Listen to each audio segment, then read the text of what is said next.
Yeah.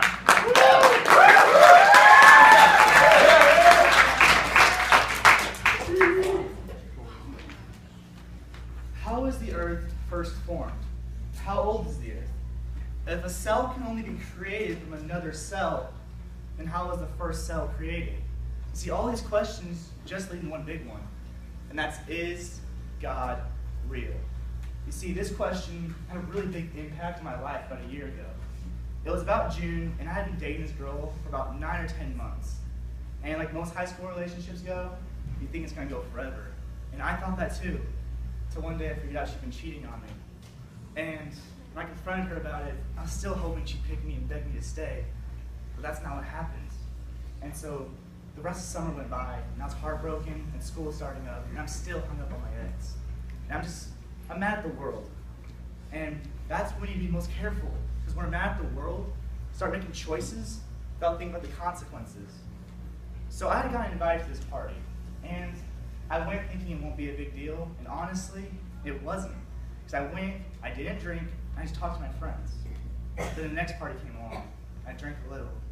And the party after that, I drank a little more. And so on, till I was just drinking to drink and get drunk at every party. See, as humans, we tend to walk off the path the Lord has for us.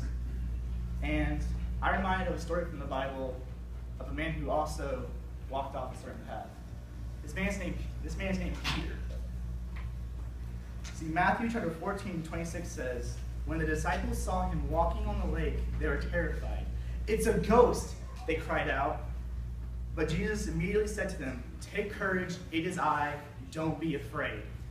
"Lord, if it's you," Peter replied, "tell me to come to you on the water." "Come," he said. Then Peter got down out of the boat and began walking toward Jesus on the water. But when he looked to the wind, he was afraid and began to sink and cried out, "Lord, save me!" When we go off the path God has for us, and we take our eyes off Jesus, we begin to let the world affect us instead of affecting the world. That's right. Amen. And if we let that happen, we just begin to sink. And if we don't call out for God to save us, we will surely just drown in the polluted mess of this world. So I'm speaking to you as a person who has already learned from the mess of this world. Please learn from my mistakes. You see, if you think your life isn't exciting enough, or you need a good story, or you just need a distraction from the mess, do not go looking for a distraction. Have the Lord take up your mess, for there is nothing he will not do to save his own children. Amen. Amen, yeah. And as one of his children, I know I hurt my father. Because as I was in the foggy room, reeking of the smell of cigarettes, and looking for my happiness in the bottom of a bottle, my Lord was in heaven, looking down on me, saying, "Brandon, why are you doing this to yourself? I love you, my son.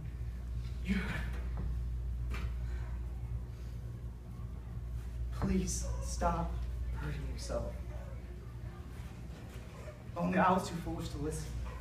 Till one day, I listened to my preacher. He told me that church is for the broken, and now is the time to heal.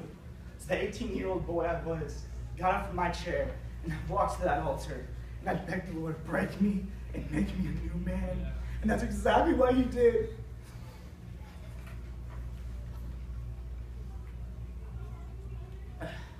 Sorry. I told you what the Lord has done for me. Now let me tell you what he can do for you. You see, the Lord can take away your loneliness. He can take away your addiction. The Lord will always be there for you. Because the Lord loves his children and he will never change. But if you trust in the Lord, you will change. You will change for the better. And I'm not telling you, if you live for God, then your life will just be perfect. Because I can also tell you, when I go to school, I hear all my friends talking about their party stories. In that moment, I wish I was there. Because as a Christian, the temptations we face every day, it just gets worse and worse.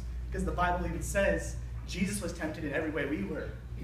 But as Christians, it is our godly duty to thrive to be just like Jesus Christ himself and to not give in to those temptations. So, I'll leave you all here with a question today. Will you learn from my mistakes and call out for the Lord to save you?